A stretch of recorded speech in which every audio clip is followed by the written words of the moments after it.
record. Hi, good evening, all. My name is Nikki Zimmerman. I am the president of the Fairfax County NAACP, and this is our community conversation about the entertainment complex. The entertainment complex has been a really hot topic issue over the last year, and we wanted to bring the stakeholders in to talk to the community about their position and where they stand. We've already taken questions. We have questions already written out that you all submitted through your registration. We are also streaming this event on Facebook. You all will be allowed to submit questions through Facebook as well. However, those questions will be answered if time permits. So we are going to turn those questions in and so forth. Thank you all for taking the time out of your busy schedules to join us for this important and dynamic conversation that will hopefully answer you all's questions, ease your mind, getting the answers from the source of any questions and issues that you all may have. Allow me just to thank the participants who I reached out to, and they so graciously and gratefully agreed to join this panel. So Mr. Michael Pope, journalist, well respected, he has agreed to be the moderator. He will be the one to, after I give my introduction, he will be the one to kind of lay down the ground rules for everyone and let us, he'll let us see how, he'll lay down the ground rules and ensure that is a respectful conversation, that everyone is heard, that everyone's point gets across. So I would like to thank Mr. Pope for agreeing to be the moderator. I would like to thank Dr. Terry Clower, who also agreed, who was an economist here in Fairfax County working in GMU, for coming on to talk about some of the money and some of the things that a lot of people have been asking about, the revenue and how having an entertainment complex would affect the Fairfax County residents as a whole. We also have Virginia Diamond, who is the Nova Labor president. We have Ms. Lynn Malston, who is the chair of the No Casino Coalition. We have Mr. John Harrison, who is here on behalf of Comstock Development Corporation. And I will turn it over to Mr. Pope, and I will mute myself and hand it over. Thank you so much. Well, thank you. It's really an honor to be asked to moderate this, and I know we're going to have a great discussion. We've got a great panel, so I want to get right into it. I am going to start with one of the smartest people that I know. He is a professor of public policy at the Schar School at George Mason. Terry Clower, thanks for coming on the panel. Well, thanks, Michael. And again, I also appreciate the opportunity to speak with you folks. What I thought I'd do to start us here is just give a little bit of context here in Fairfax County, a little bit of what's going on economically. And then I can speak broadly to how casinos and entertainment districts are used to promote economic development in a region. Let me be clear, we have not, my group at the university has not performed a specific analysis of the proposed development, but I have done, I think something in order of about 13 or 14 of these type of analyses for other projects, both in Virginia, elsewhere, back in Texas when I used to work down there. So I've got a good bit of experience in looking at the broader impacts of casino type developments and more, and then even broader than that, the entertainment district concept. So we can talk about that a little bit. One of the things to understand about the Northern Virginia region overall, and especially Fairfax County, is we continue to see some job growth.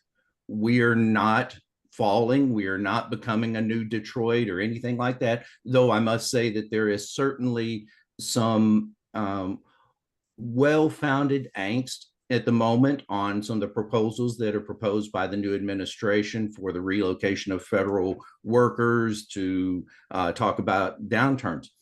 Having said that, while we are growing still, we have fallen off considerably in the pace and our competitiveness and growth over the last several years.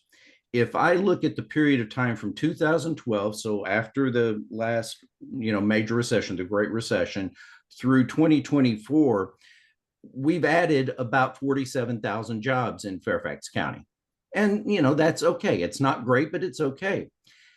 But if I take that back and say, well, what if we had grown just at the proportion of growth that we've seen in the US labor market? So what if we'd just kept up with what the nation is doing?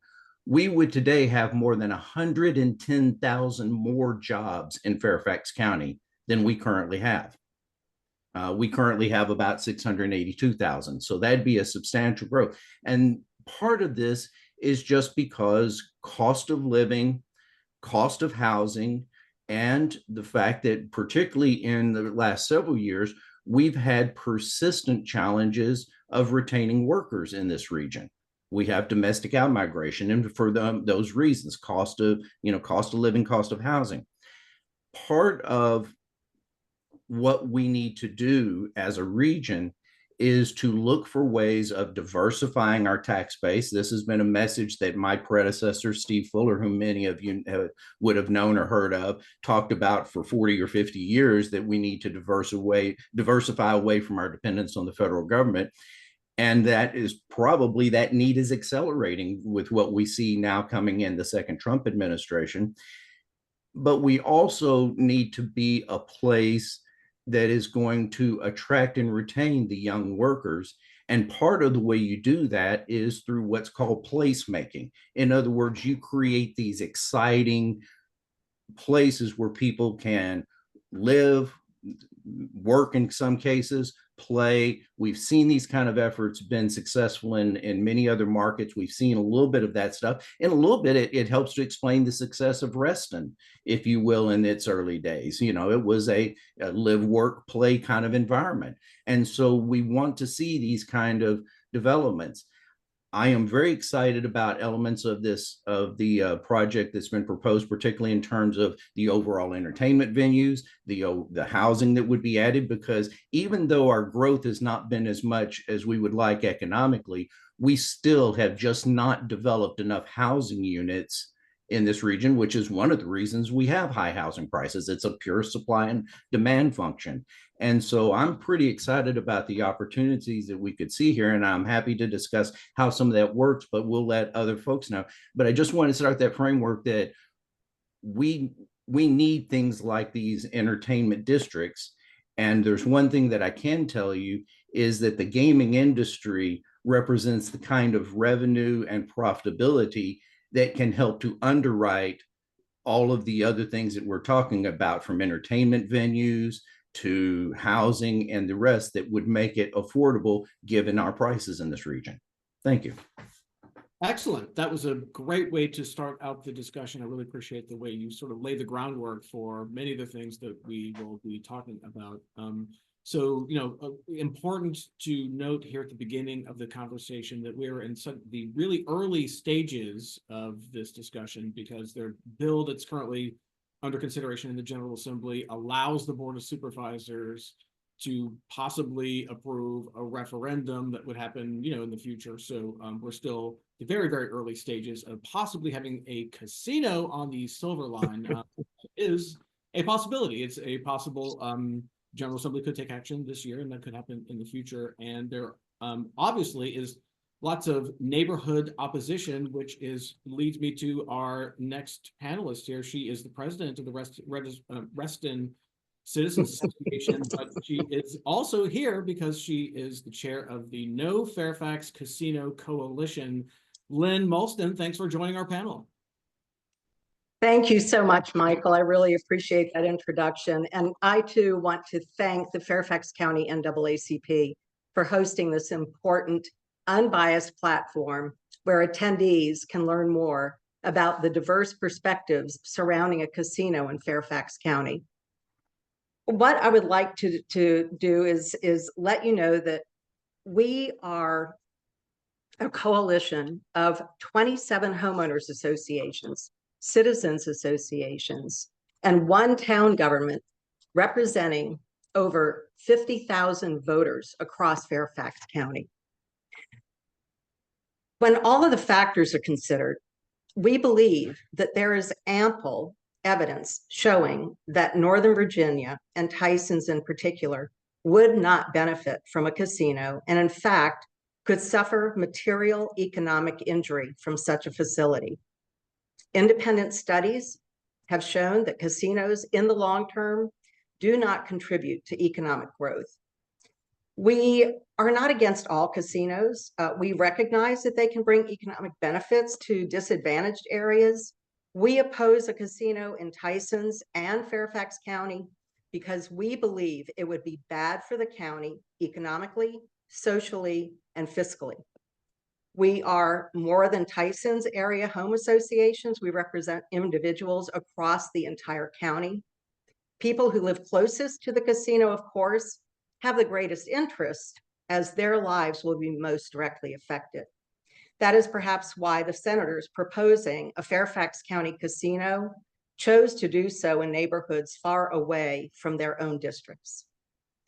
I would like to also mention that our coalition is entirely volunteer, relying on personal, non-casino donations.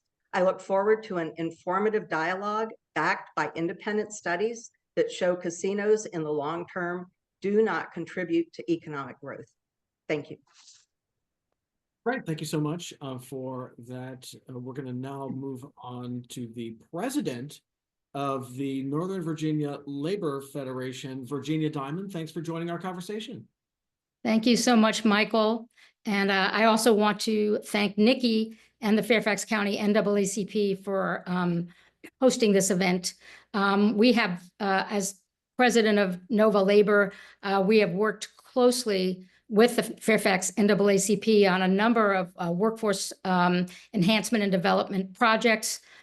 And we have a very close relationship. We share their mission of building economic and racial opportunity and equality in Fairfax County. And just today, I was talking to someone I admire greatly, the president of the state NAACP, Reverend Cozy Bailey, who reminded me that workers' rights are civil rights. And so we definitely share the same mission, and we look forward to always continuing working with them and thank them so much for, this wonderful opportunity.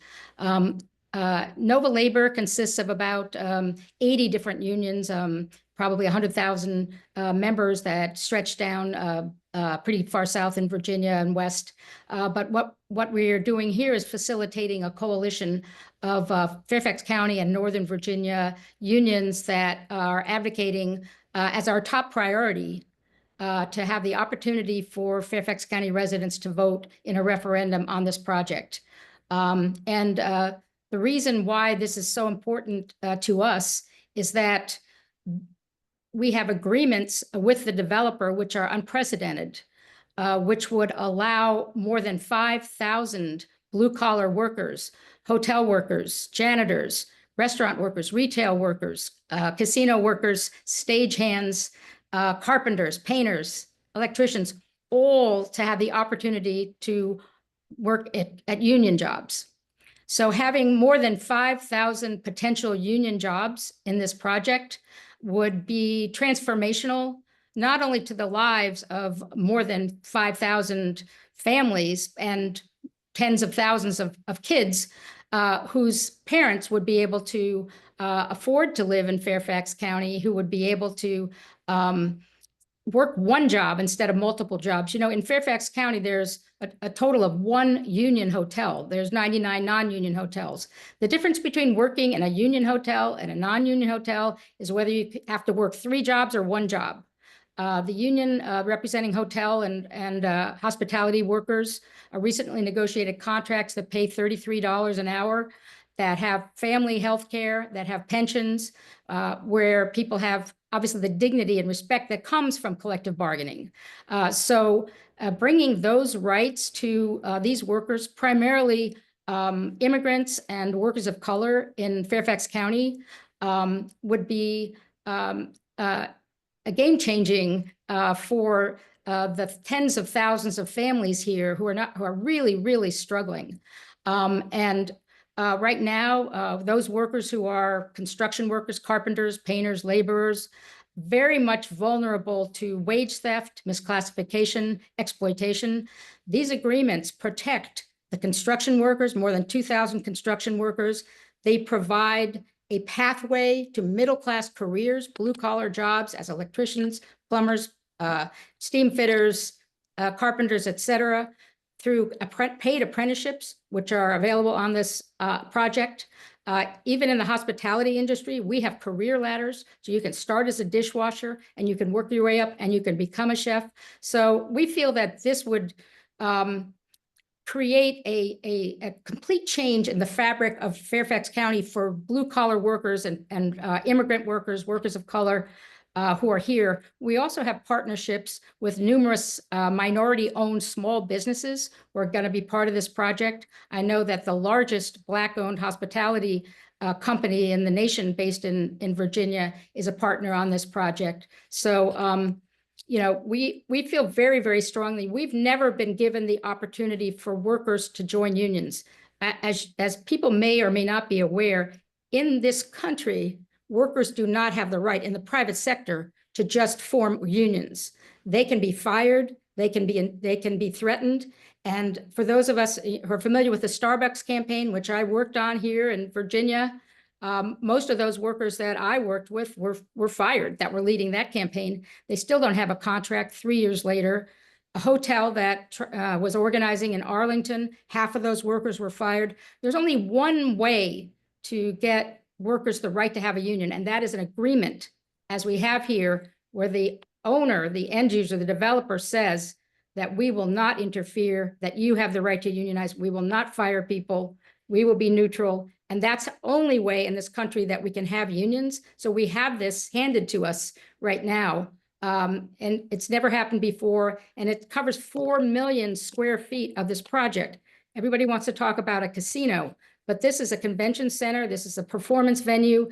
5% of it is a gaming floor in a luxury hotel. The rest of it is retail, it's workforce housing. And I think it's important, basically, as I close out, to say, the most important thing is that we want to be able to share facts and information and not just, you know, basically preconceptions and prejudice about this project. And we want to do that through a referendum, and we can explain to people how many lives would be changed, how if we don't do this project and people just cast it aside without giving it a lot of very serious consideration, that you are condemning workers in Fairfax County and in Northern Virginia to, again, struggling, working 3 jobs, not being able to afford to pay rent, not being home for their kids.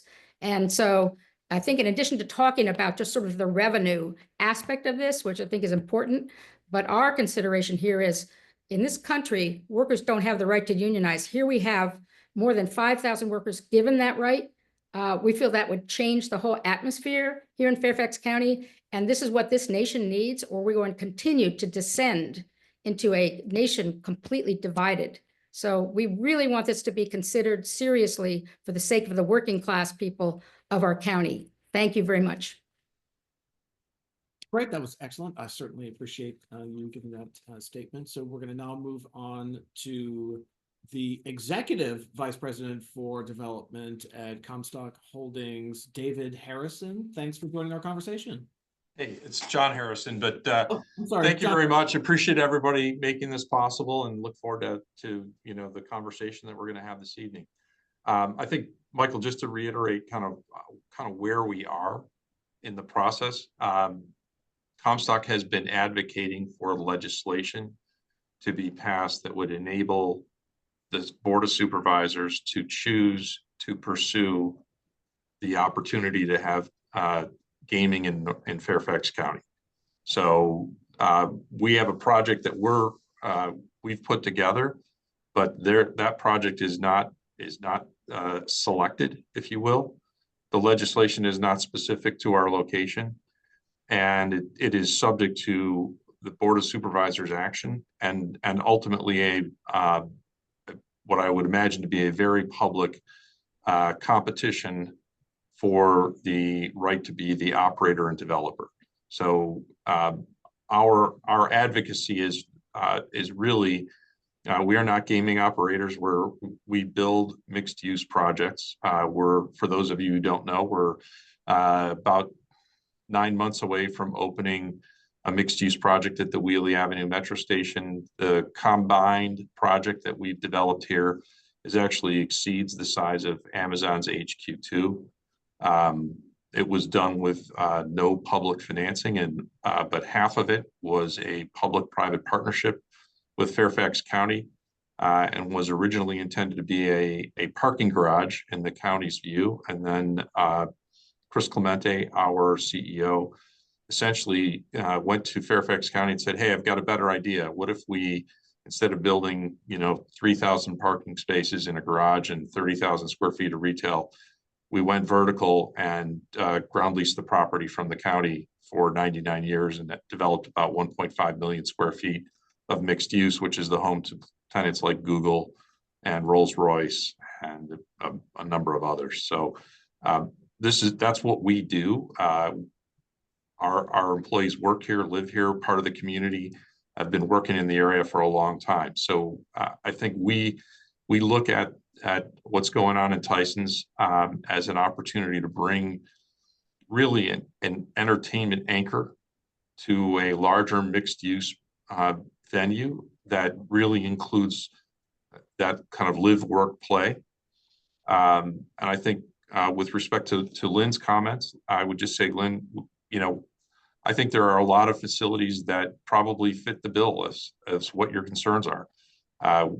In our process, we went through and met with a number of different operators. I would say we look at what's going on in Boston as a good example of what a first-rate, highest quality operator can do. Interestingly enough, adjacent to that project, the company has just announced a 7.2 million square foot mixed-use project that will be developed adjacent to the Encore in Boston. So that seems to be working from an economic development standpoint. I think it all depends on what's being delivered. Our approach to this opportunity is that we take the responsibility to deliver the best for Fairfax County very seriously, and that's why we've gone through an exhaustive process to try to find the best fit for the community and the kinds of entertainment facilities that are actually going to bring people here. We're working with Visit Fairfax on what a convention center might look like. So, but all that being said about Comstock's idea, that still has to go through an exhaustive process with the county if the legislation passes and if the governor signs it. So I can answer questions about the process or about kind of our current plans, but I would also say, in fairness to the community, until there's a county RFP or some sort of competitive process, we haven't really gone out and gotten community feedback, and that RFP process will be where a lot of the community engagement comes as to the exact components of a project. We've got some great ideas, we think, but we're just getting started. Great. Well, thank you, John Harrison. I apologize for getting your name wrong earlier. So when we went around with the opening statements, a couple things jumped out at me. One, I was going to ask Terry Clower about this. So when Lynn Mulston was giving her opening statement, she said that this is a proposal that would not benefit the community and the community would suffer. What jumped out at me was that I was hearing you say the opposite thing, right? That you were excited about it, that it would, what would you say to those concerns you just heard from Lynn Mulston?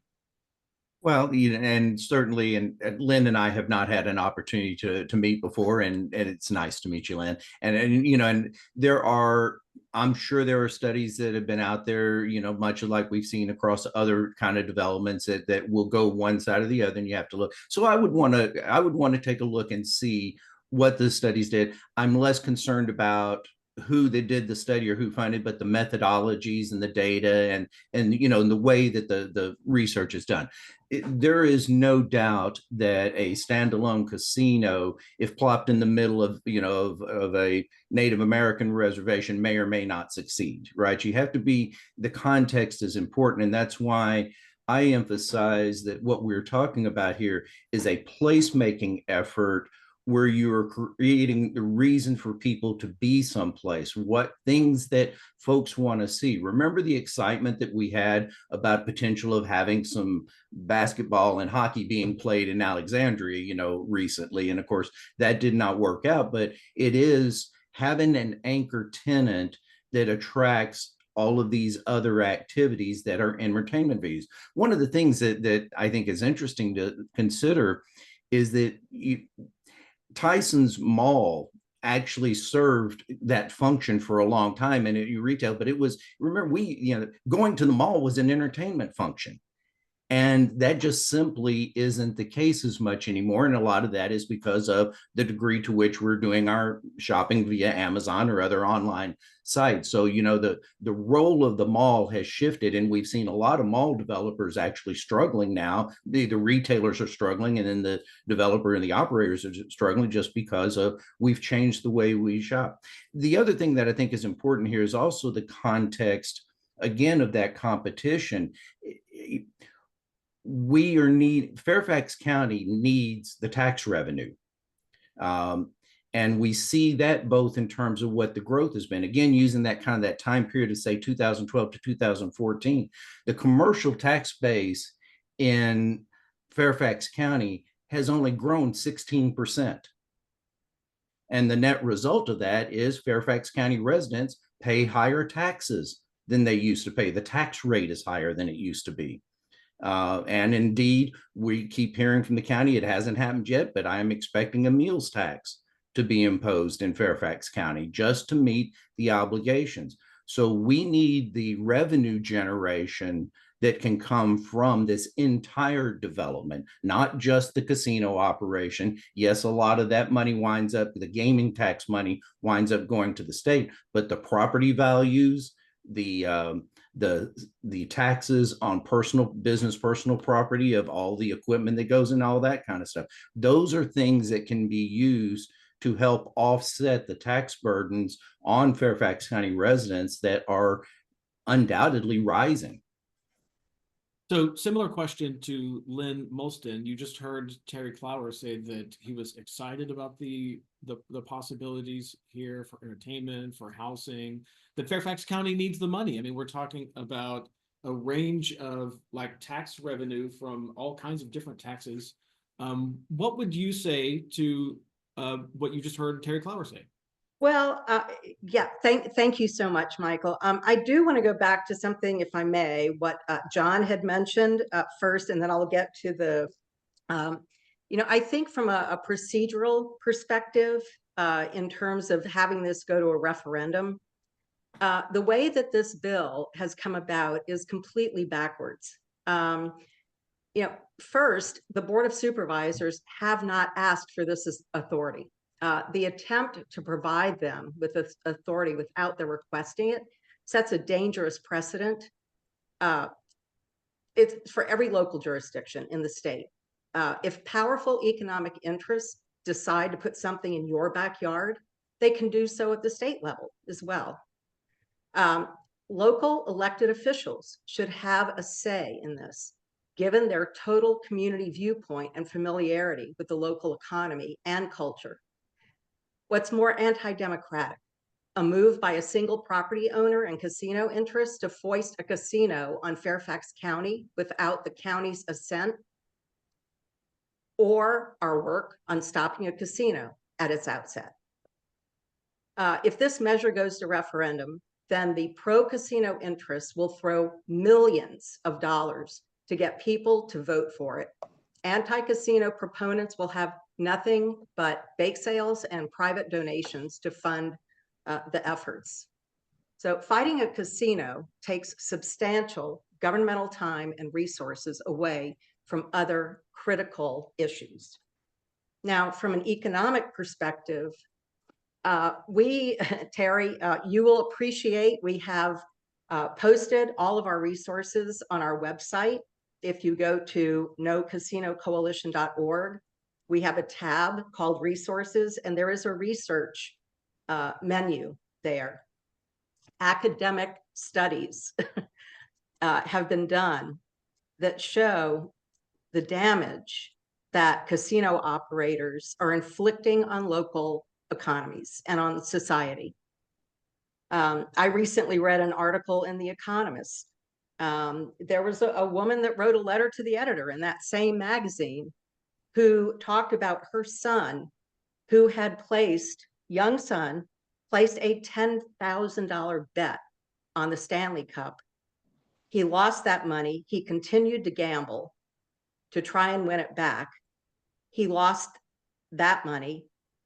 He couldn't tell anyone. He ended up committing suicide. There was a study that was just recently published by the University of Massachusetts at Amherst that found that 9.9% of addicted gamblers fund 90% of the revenues that go to casinos. We believe that we can move forward today with an entertainment district in Tysons. We are not against an entertainment district. We are not against good jobs. We are against a casino that derives benefit from harming individuals. Another part of the opening statements that caught my attention was from Virginia Diamond. I want to follow up when you talked about the unprecedented, what you call the unprecedented agreement with the developers. One of the questions we had submitted in advance was what assurances were made to the union, and are they in writing? Talk a little bit about that agreement with the developer. Yes, thank you, Michael. And I want to refer back to what Dr. Clower said about the proposed arena that was going to be, the teams going to Alexandria.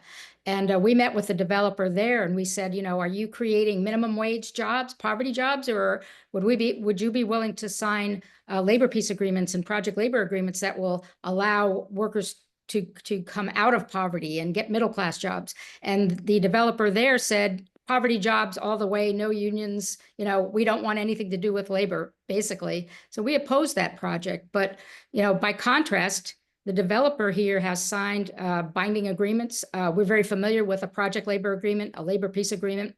We use those all over the country to give workers good pay, benefits, and working conditions, and to create basically middle-class careers for blue-collar workers. And yes, those are the natures of the agreements that we have signed here. The lawyers sat down and worked them out for 100% of this project, 4 million square feet.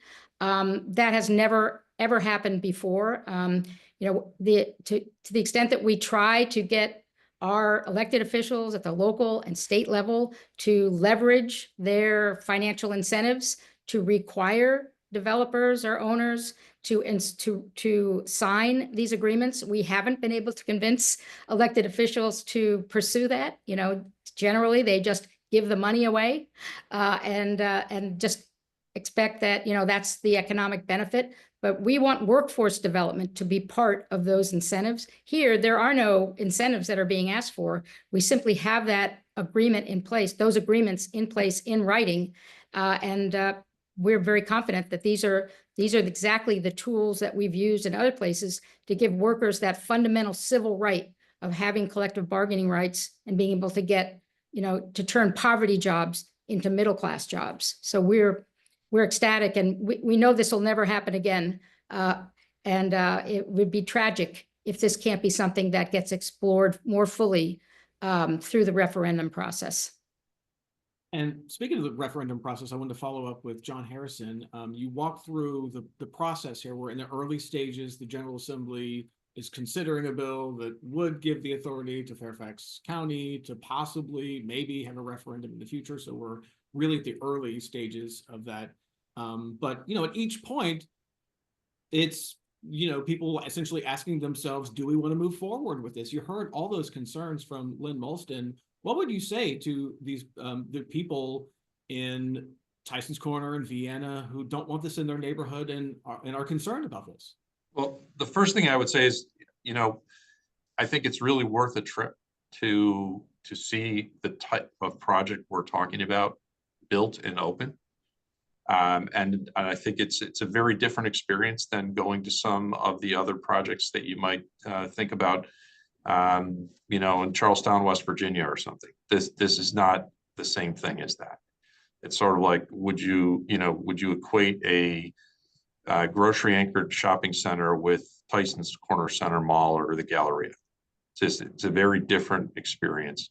And I think that those companies do really an outstanding job of maintaining public safety on their premises and around the area. They have, counselors on staff where, unlike the gambling that people can do on their phones or on the lottery or in a convenience store, there are, on-site psychologists and pit bosses, frankly, who actually look for people who are having trouble. And they know who they are. You can see them. The trained folks can pick them out. Somebody who's not having a good day and not doing what they're supposed to do, and they take them over to the counselor and they get them help immediately.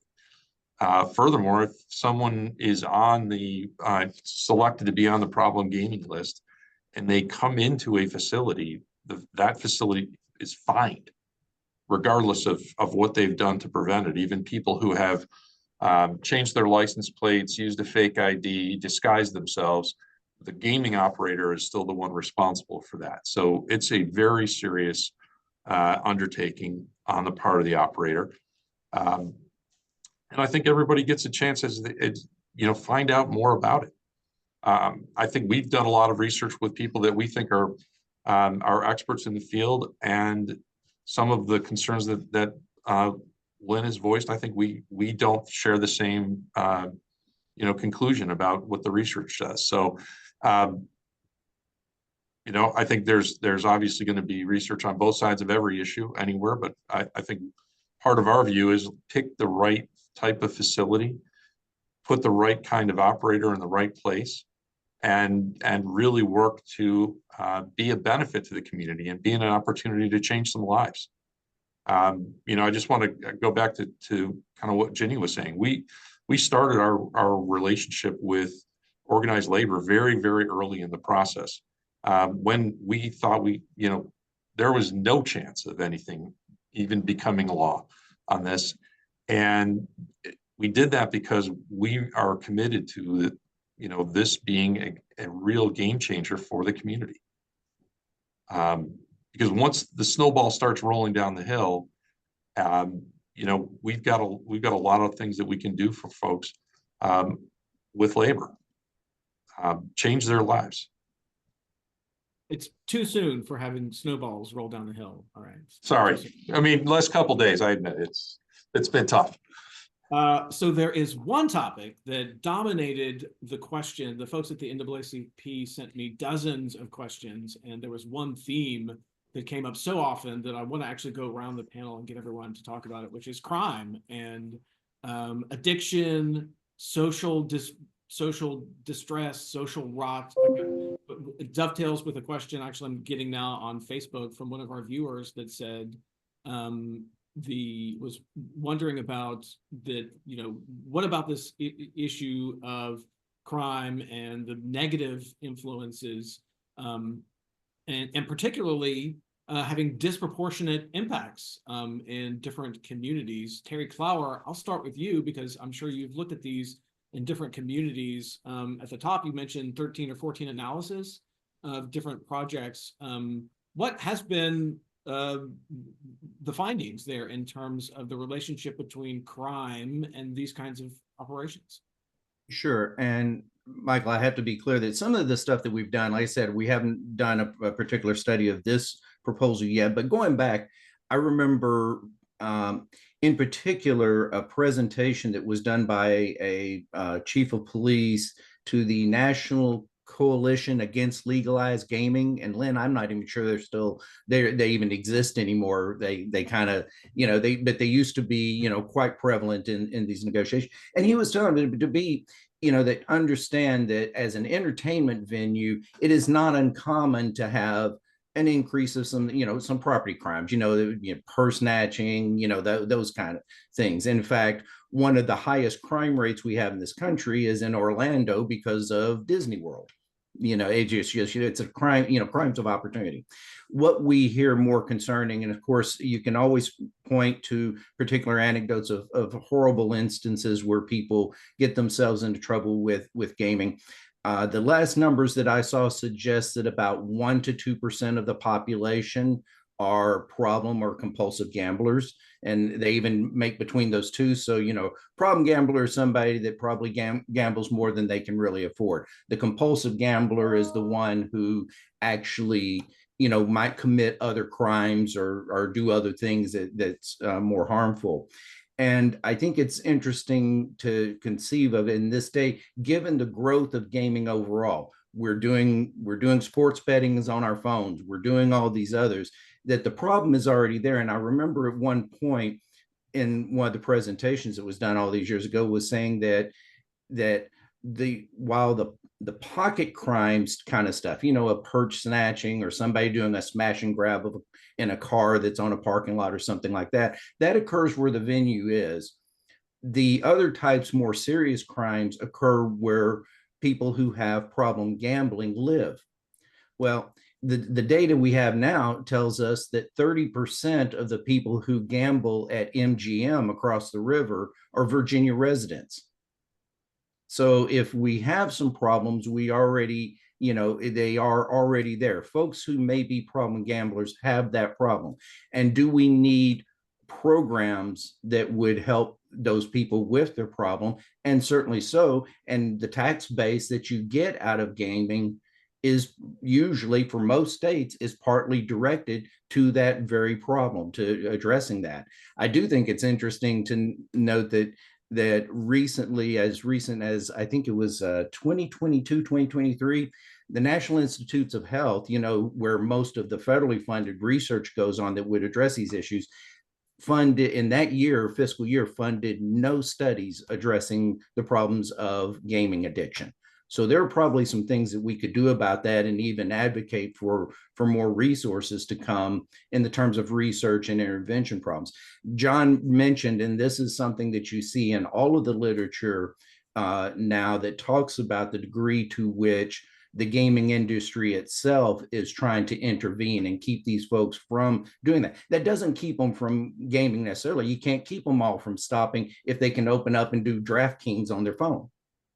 There's some of that, but I think the point is that in many respects, and I don't make light of this, Lynn, and understand I am not making light of these challenges whatsoever, but those problems that we have, people who have gaming problems already have plenty of opportunity to do so if they're living or commuting through Fairfax County as it is. So I don't know that we're going to see a marginal shift. And in fact, we just don't see that. The number of people, you get growth of population, you have more people with problems. The rate of problem and compulsive gambling, at least the latest information that I saw, does not suggest that it's growing as rapidly as we are seeing in terms of the number of people who actually choose to have gaming as a part of their entertainment package. Or in more cases like this one, it's very much like the market there for MGM, where something like 30% of the people that walk into the MGM casino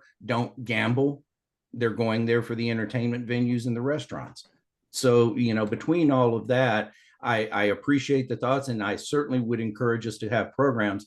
I'm just not sure that it's going to be as dramatic of a problem as being feared. Lynn Molson, I also want to ask you about crime, but I want to get you to reflect on something that was said by Senator Scott Surabel, who has the bill in the General Assembly on the Senate side to move forward with maybe having this possible referendum in the future. And he said that he felt like a lot of concerns about crime were overblown. If you look at the MGM casino right across the river in Potomac, doesn't seem like they have a huge crime problem around that area. And this is, like right across the river from Northern Virginia. Lynn Molson, what would you say to people who believe that all these fears about crime are overblown? Thank you, Michael. Yeah, I think we're talking about two things here. We're talking about crime and we're talking about gambling addiction. Yeah, both social costs that we see from casinos. But to answer your question, and I certainly did see Senator Surville on Saturday, and we actually did look at the crime at MGM National Harbor. We were able to get data from the Prince George's County Police Department, and we looked at the data. And actually, I have a quick video. If I could share my screen, I'll be happy to pull it up and share it with the viewers. If not, it's available on our website. We have all of the research to support both the social costs. But what we found, and MGM National Harbor opened in December of 2016.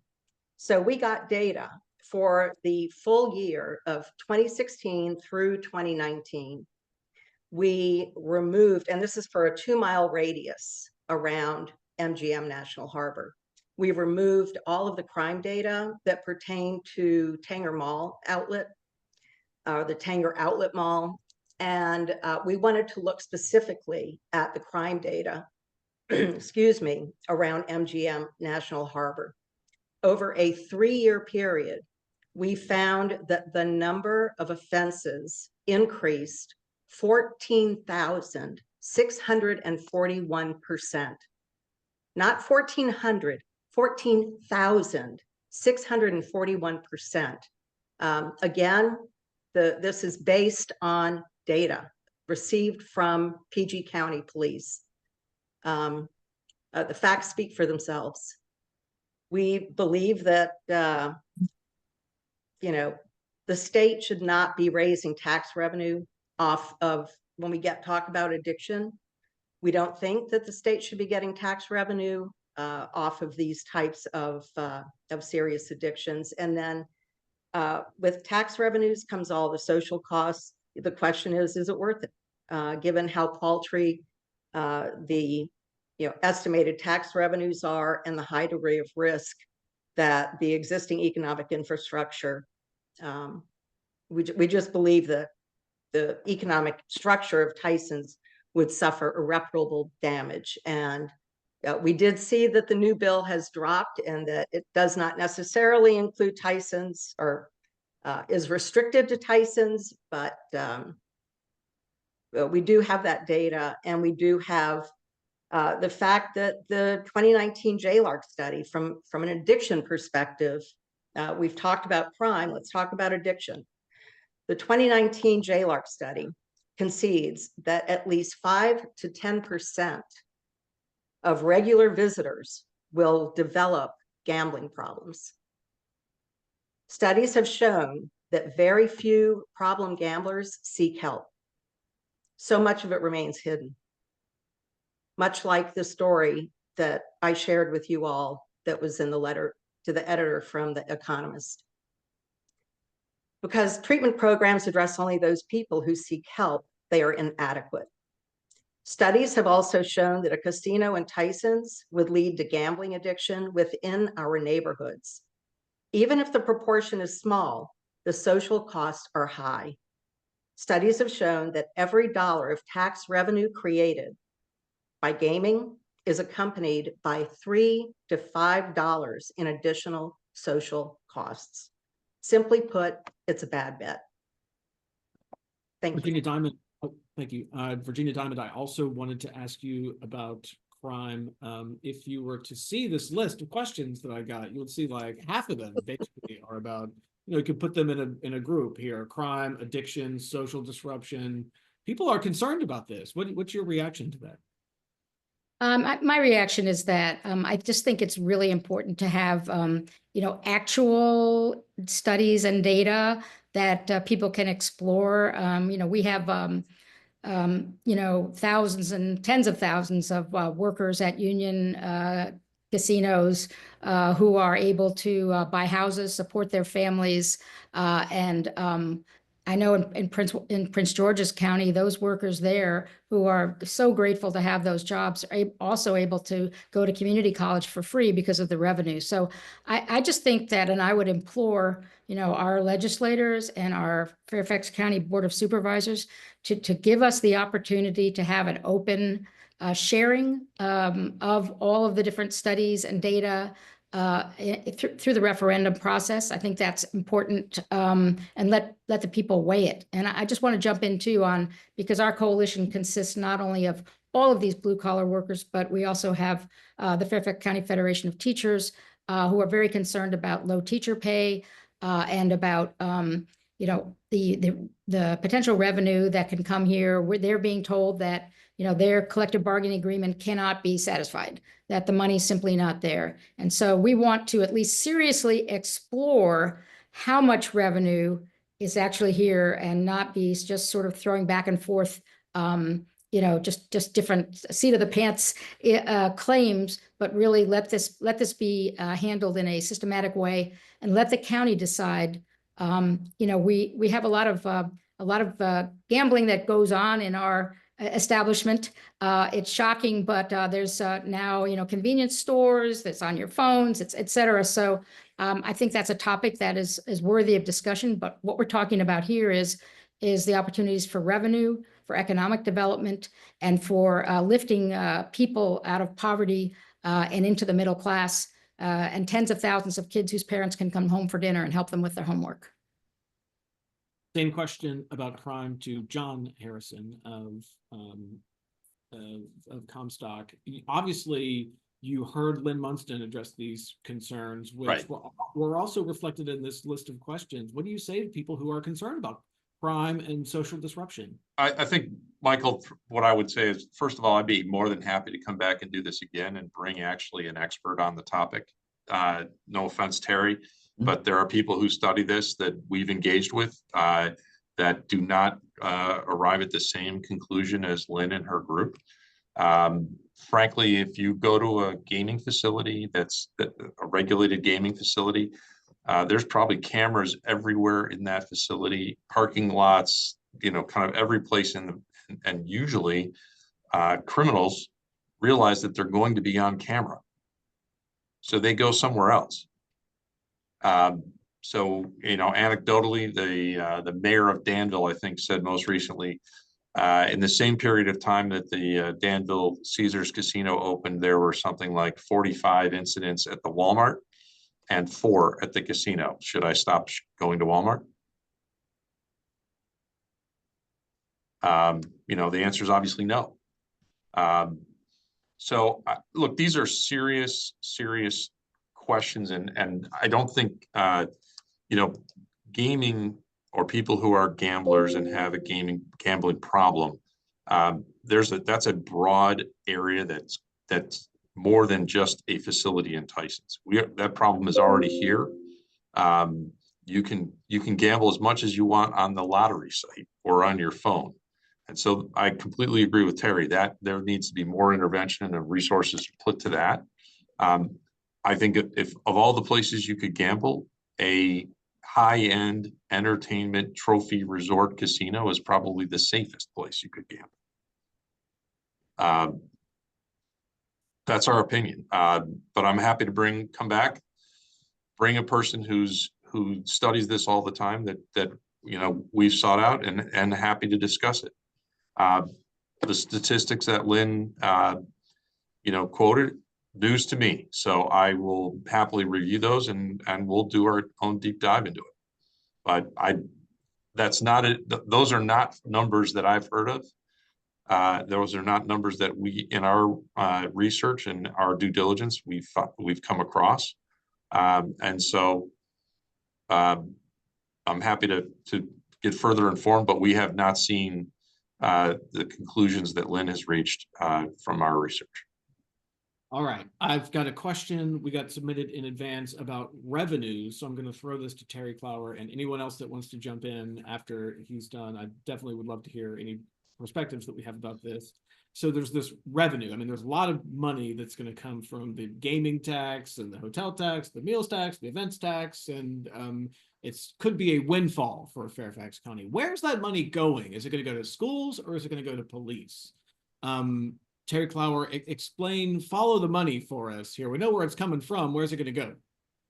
Well, so particularly in terms of the locality, so the money that Fairfax County would get on this would generally be through sales taxes and property taxes. And then there would be B-poll and there would be other things like that. And that money would be distributed as any of those funds are already distributed. So in Fairfax County, some of the money obviously goes, it goes into general revenues, if you will, if you think about that. And there are, in this particular facility, if I'm not mistaken, John, if it's located where it is, Fairfax County has an additional property tax for businesses within a certain distance of the metro station to help pay for transit services and things like that. And so in that sense, it's not a a directed thing of where it's going to be going to. And we could look at the state as a different issue, but in terms of Fairfax County, I'm not aware of there being what would be called dedicated resources. It's just you're raising the tax, you are raising the total revenue threshold for the county. Mr. Harrison, did you want to add on to anything? Sure. I think there's, obviously the components that Terry raised, and about a third of the gaming tax revenue goes to the county. And that goes as you described, Terry. So it can be a fairly significant amount of money if it's done right. I think just as a data point, I think that our last, the JLARC study from 2019 identified something like a third of the revenue going to Maryland was coming from Virginia. That, by our math, that gets to about a little over $100 million of gaming tax that's going across the river. So you could essentially repatriate a good chunk of that 106 million plus additional dollars that are related to kind of where we think this facility would actually come in from the money side and revenue. Terry Clower, I want to follow up with something you just said, which is don't typically see situations where there's like dedicated revenue that you could say like all the money from the casino goes to this one project, one type of spending. But that's not unheard of, right? I mean, like there could be some sort of arrangement to where all the money from the revenue from the casino is earmarked for education in the way that it is for the lottery, for example. There was a concern raised in some of the questions that we got about the revenue going to police. So would there be a way to figure out to dedicate the new revenue that might come from this to go to schools and not police? That I think in our Dillon Rule state, it would have to be done as part of the state legislation to do that. But you could craft the creation of, I guess, a part of a dedicated tax revenue on that. Michael, I will just say that I usually have a particular, I won't call it a bias, but let's say that oftentimes when you start trying to carve out specific uses for tax revenue, as opposed to leaving it to the people who are elected to make those choices, you can get locked into those things if you dedicate it for all time, and it doesn't allow you the flexibility to address the most immediate needs. So for example, for us in Fairfax County, we may be deciding, do we need that money in this budget cycle to help boost up something for schools? Do we need something that deals with any of the protective services, fire protection, or something like that? Or as we are facing now, we have the situation of needing to come up with more money for Metro to keep the transit system running. So I think I guess it could be. I would think that is part of what I would hope would come out of the process that would, if the state were to pass this and we get into the referendum process, that could be discussions had at that time. And that's in part what I really want to see as much as anything is this needs to be decided by Fairfax County voters, not by legislators who are in a completely different part of the state. Another theme of the questions that I'd love to get responses from, thoughts about, is traffic. This was, other than crime, this was the secondary theme that came up in question after question after question. And it's really kind of about scale. You know, you take this big entertainment complex and you put it in an already sort of dense area, and it's a matter of scale. And so you've got a new convention center, but you also have all the traffic that comes along with that. So love to get perspectives on this. John Harris, I want to start with you on this. What would you say to people who would say a casino and the Silver Line is already kind of overdeveloped, and this would add to traffic concerns? Sure. So I can speak to the site that we are working on specifically. I think that concern doesn't go to every potential site that might be proposed in the course of the process, if that makes sense. So for example, if you pick a certain sites in Tysons are kind of at the epicenter of congestion. And there's other places in Tysons that don't have the same issue right now.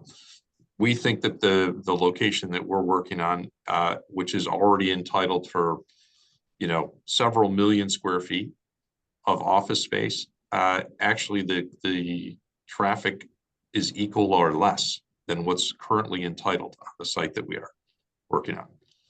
That I don't know that holds true for every site in Tysons, and that's part of the process that the county would go through, and ultimately selecting a site and operator if the legislation were to pass and the county were to take it on.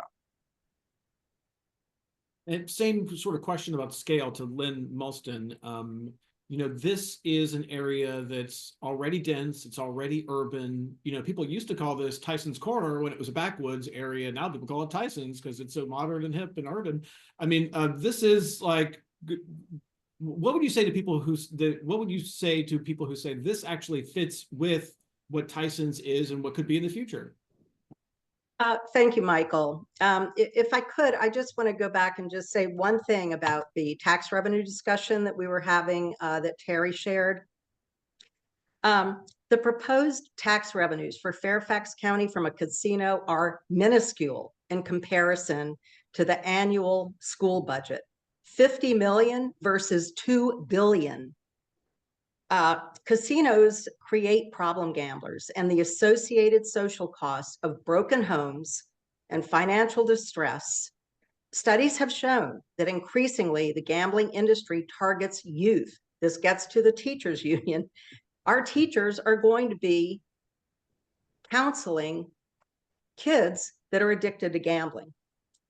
Teachers would be the first responders facing these problems. Studies have also shown that other jurisdictions that have introduced earmarked gambling tax revenues for education did not increase their overall level of education funding.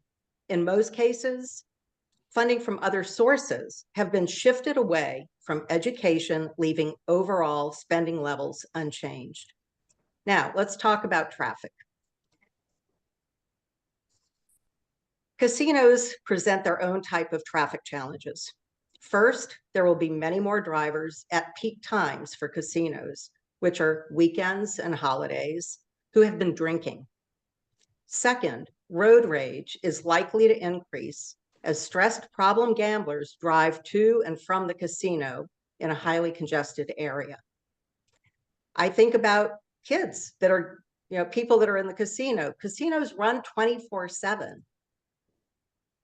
Problem gamblers, problem drinkers that are leaving the casino at 7 o'clock in the morning, meeting up with kids getting on school buses. I don't even want to think about it. It's just an accident waiting to happen. As someone Saturday said, the juice is not worth the squeeze. Virginia Diamond, same topic to you, traffic, the scale of this thing. I mean, your Tysons Corner, Tysons already has a lot of development. You're adding a huge, one of the region's largest convention centers on top of all of that. That seems like a lot for some people who live in this area. I'll just say a couple of things. One is that, you know, the Silver Line, which has had a great deal of investment, is underutilized. So, we have metro access here. I think it's very important to find ways of expanding the usage of the Silver Line. And also, what was that? What was the other thing I was going to say?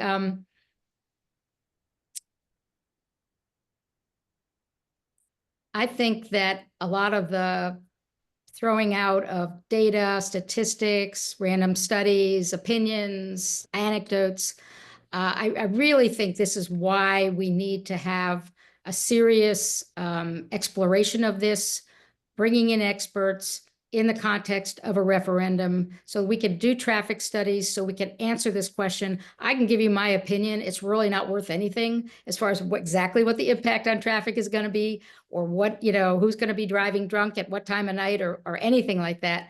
I really think that this is important enough, of monumental importance for the county, for our education system, for our working class, that it needs to be looked at seriously. And I think in the context of a referendum, let's bring out all of the data, all of the studies, and then let the Fairfax County citizens make an informed decision about traffic, crime, and whether all of it is just leave it alone, undeveloped, and assume that everything's great just the way it is.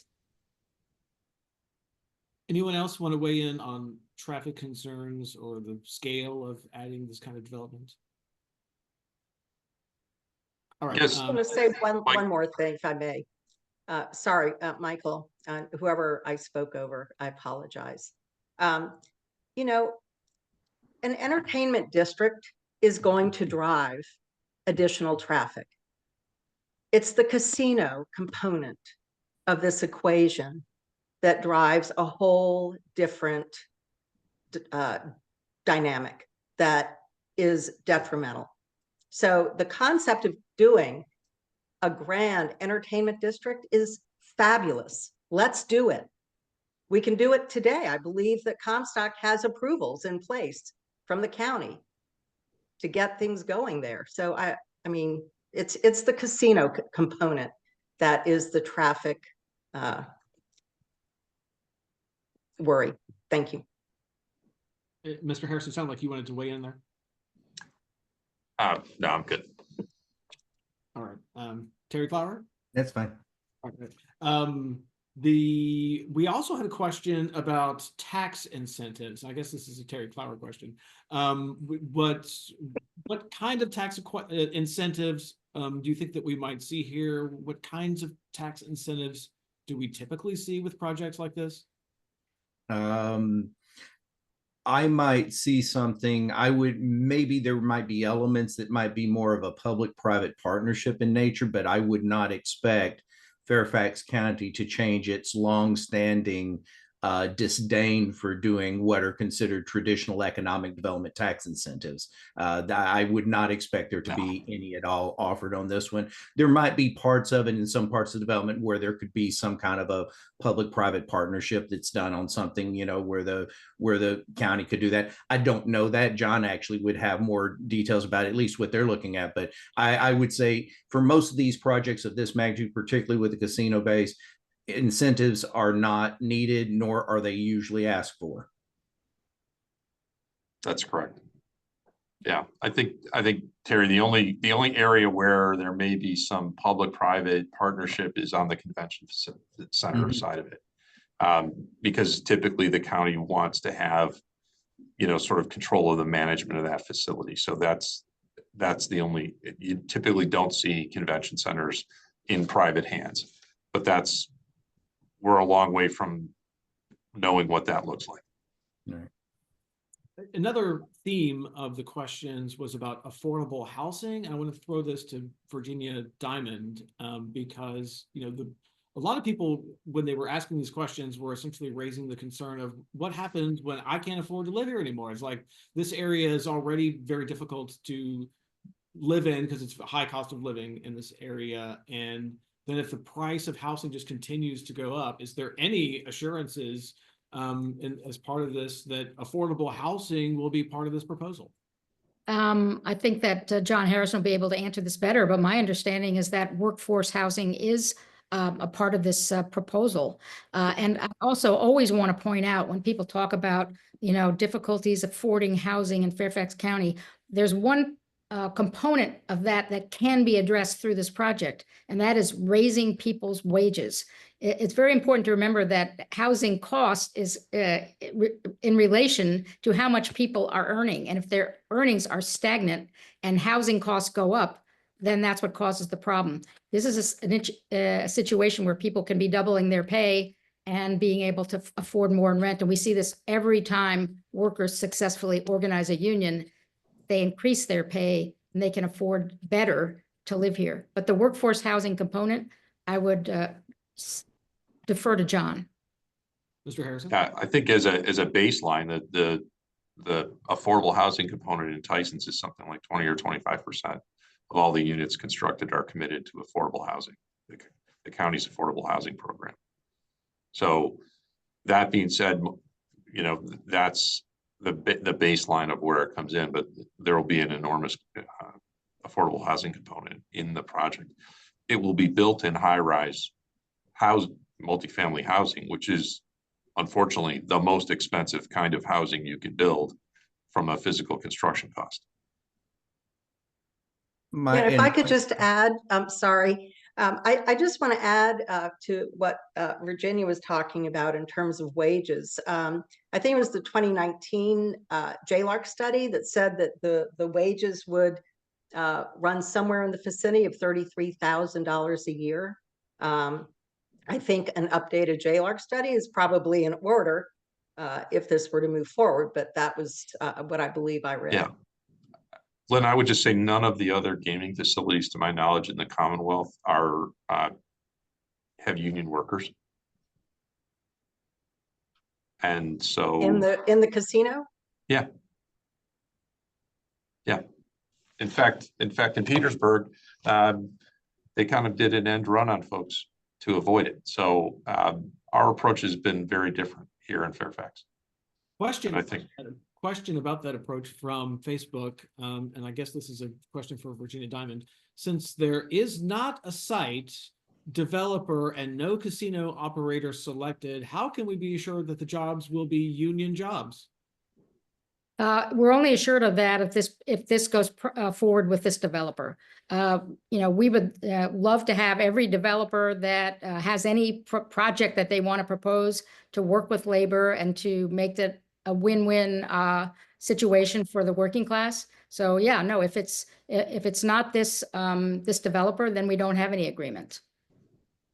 I would just say for the people who are concerned, contact the members of the Board of Supervisors. They would said that.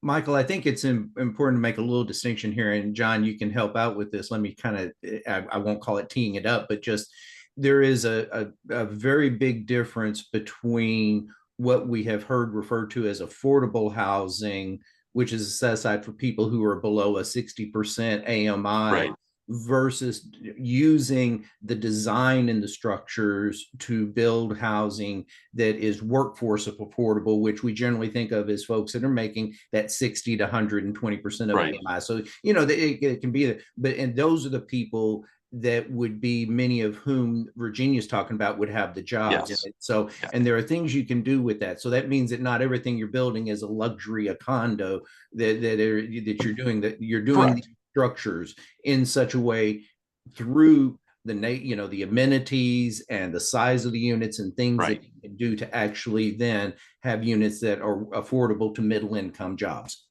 Absolutely. And affordable There'll be a broad housing. spectrum of, sorry.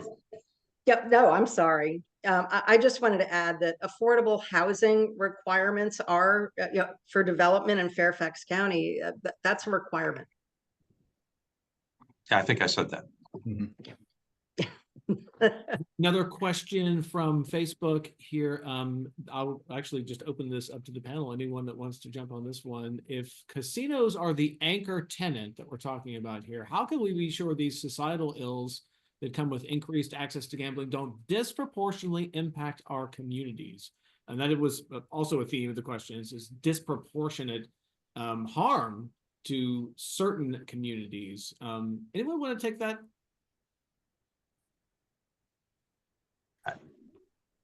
I haven't seen, Michael, and it's not an answer to the question. It's one that says that I have not seen any research that says that particularly communities of color are more impacted in the immediate vicinities around the home, the host of the casino.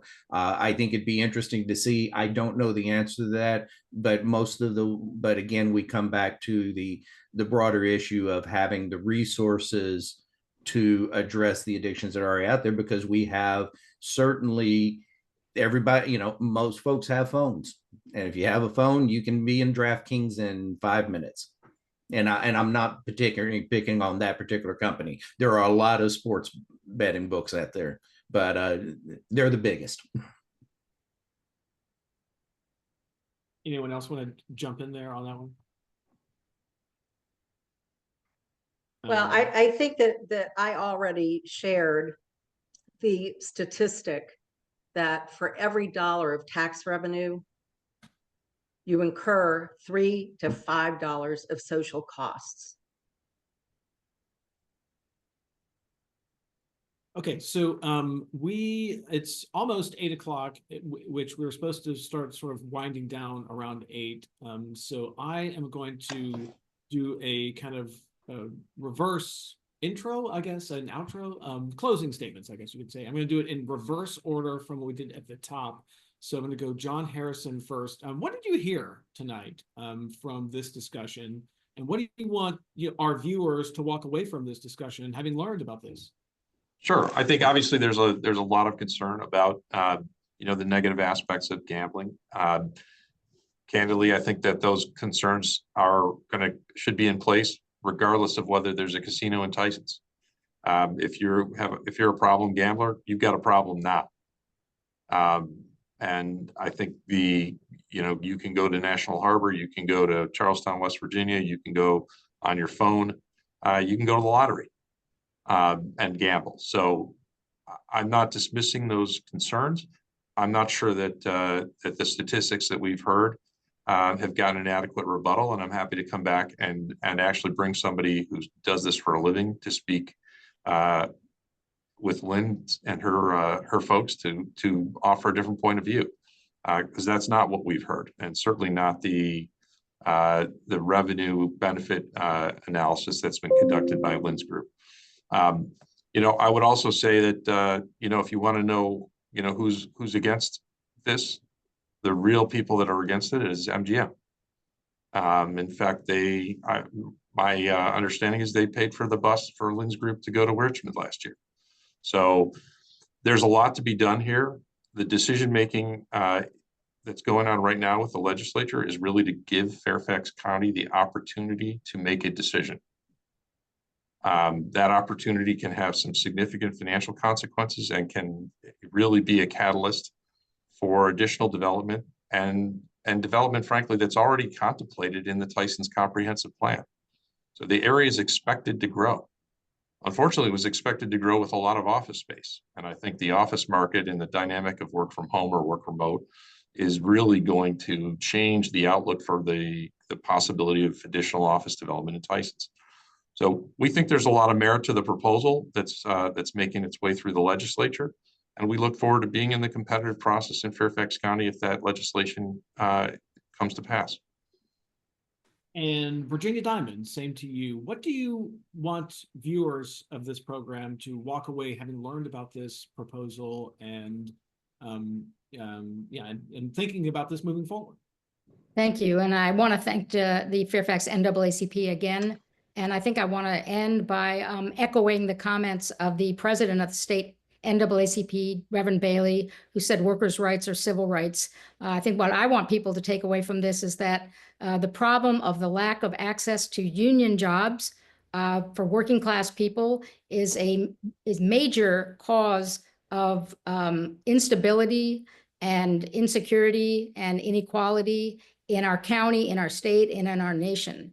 And the ability of workers to get union jobs we have declined from 35% union density down to 6%, and it's probably 2% in Virginia because of our terrible right to work law.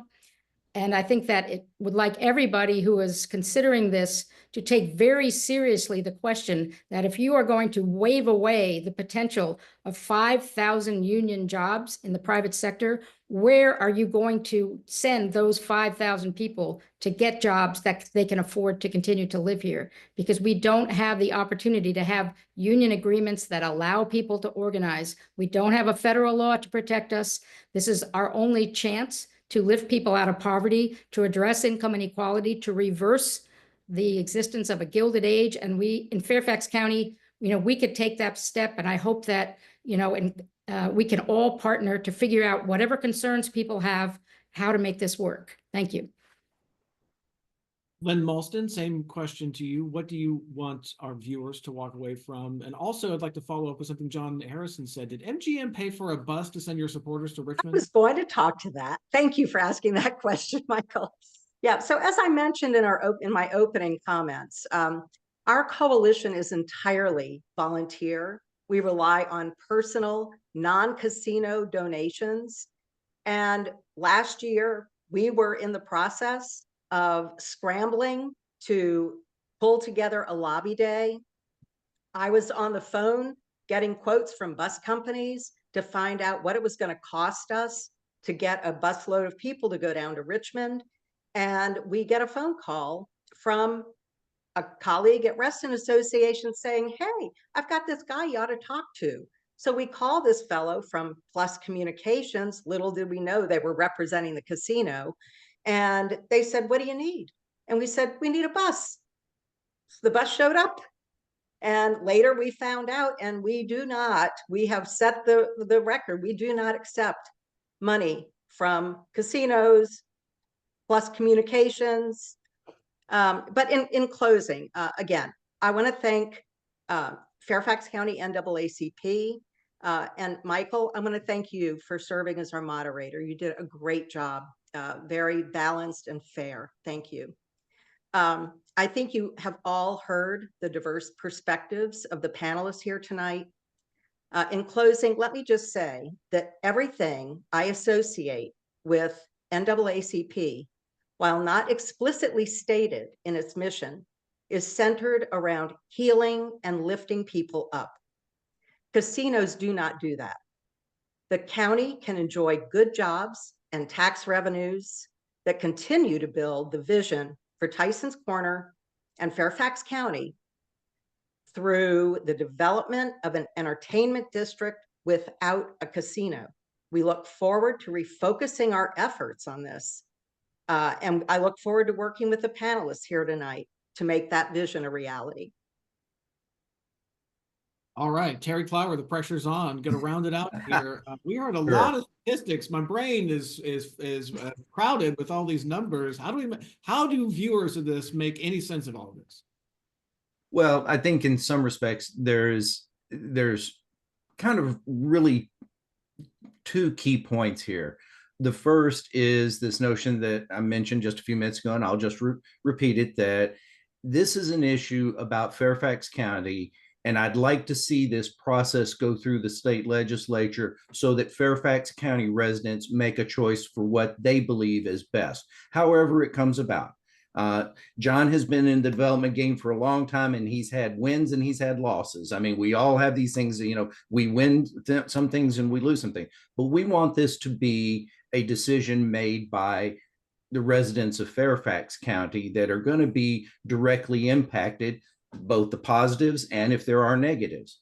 So that's the first one. The second is that I just want folks to understand that while we are not in dire, economic straits, but we have more challenges and more threats building on the horizon for this region economically as a region. And Fairfax County is not growing like it used to be. As John said, Tysons was envisioned as this whole thing where we're all showing up to an office 5 days a week. In reality, that had started to change before the pandemic. And so whether or not that ever comes back, the evidence, at least so far, says no, it's not. We need a different built environment. We need these entertainment centers to be attractive. We want to retain, we want people to be here because the entertainment options are superior and are so far above that you can get elsewhere that you can justify the cost of living here. And we have that first mover advantage. We have the great museums, we have others, but we need some of this to be happening in Fairfax County. And the tax base in Fairfax County simply is not going to provide that at this point without a significant investment from others. I give you this number just more than anything else. If you look at residential property tax rates, they've gone up slightly over the last several years in Fairfax, about 2%, not a huge much, and that's the rate that's gone up. In Loudoun County, their property tax rate has gone down by something like 26%. In Prince William County, it's gone down. Now, a lot of that has been because of data centers. Data centers are not coming to Tysons or not coming to Fairfax County in any great number. There's just not the space and all that. So we need something else to help generate that tax revenue. And it's not one thing, it's a lot of small things. It's a lot of, and not always when I'm saying small, it's piecing it together. Having this development, having an entertainment district is a great way for us to accomplish many of our economic development goals. But you have to have a big, well-financed anchor. And in the sense of what we saw in Alexandria was a sports venue that was going to get hundreds of millions of dollars of public subsidies to operate. There is, I cannot name you at this point any other industry besides gaming that can come and without taking public money to do so, create the revenue and the activity that's going to make a entertainment district work in a higher cost environment like Tysons. But we need it. And I think it's the best option that we have going forward. All right. Well, this has been a very thoughtful discussion. I would like to thank our panelists for engaging in this discussion and thank the Fairfax NAACP for the invitation. And now I'll toss it back to you to close out the Zoom. Thank you. And again, thank you all for participating. I'd like to thank the attendees for taking time out of their schedule, as well as the participants. This has been a dynamic conversation, and one of my takeaways is the respect that you all have for each other, although you may have disagreed on some fundamentals. But we can all take a page out of you all's book on how you were able to communicate your thoughts and your positions and still smile at each other. Before the conversation started, Lynn in Virginia exchanged pleasantries. You know, everyone exchanged pleasantries and it wasn't hostile. So that gives me hope that everyone's not going to get what they want, but the respectful conversation and dialogue is absolutely achievable. And we saw that this evening. So I thank you all again for taking the time out of your busy schedules and joining us. And I hope that the attendees have gotten something out of the conversation.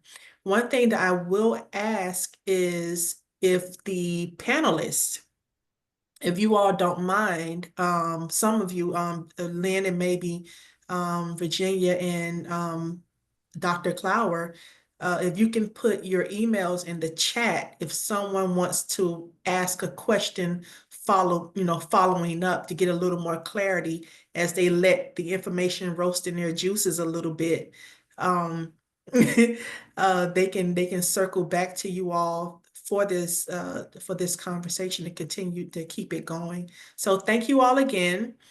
Have a great night to everyone. Be safe, be warm, stay off the roads, and we will continue this conversation and watch how everything unfolds. You can, if the panelists don't mind staying on, as well as if you are an ex-com member of the Fairfax County NAACP, please stay on as well. Other than that, can you please stop recording, and then we can allow everyone else to enjoy the rest of their evening?